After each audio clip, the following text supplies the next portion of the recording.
ரொம்ப கஷ்டமாக இருக்குது. இது பார்க்கும்போது ஒன்றே ஒன்றுதான் தோணுது. என்ன தெரியுமா? நம்ம பண்ணுற நிறைய விஷயங்கள் அடுத்த ஜென்ரேஷனை பாதிக்குது அப்படின்ட்டு தான். ஸோ இப்போ நம்ம அம்மா அப்பா சாப்பிட்ட ஃபுட்டெல்லாம் அவங்க சாப்பிட்ட ஃபுட்டெல்லாம் நம்ம பிறந்திருப்போம். ஸோ கொஞ்சமாச்சும் ஆக்டிவாக இருக்கும், கொஞ்சம் நல்லா இருக்கும்.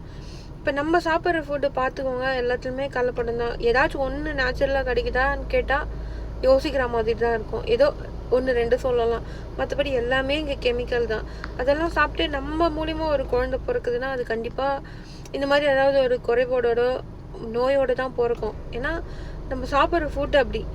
ஸோ இதெல்லாம் நம்ம பண்ணுற தப்புன்னு தான் நான் நினைக்கிறேன். ஸோ நீங்கள் என்ன நினைக்கிறீங்கன்னு கமெண்ட்டில் சொல்லுங்கள். நீங்களே யோசிச்சு பாருங்கள், நம்ம ஆயா தாத்தா வந்து நம்ம அம்மா அப்பாவை பெற்றிருப்பாங்க. அவங்க இவ்வளோ வருஷம் வரைக்கும் எவ்வளோ 70-80 வயசு வரைக்கும் நல்லா இருக்காங்க. ஆனால் நம்மலாம் 40-50 தாண்டுவோமானே தெரியல. ஆனால் நம்ம குழந்தைங்க 30-40 அதெல்லாம் ரொம்ப கஷ்டம் இல்லை? நாடு எதை நோக்கி போயிட்டுருக்குன்னு தெரில.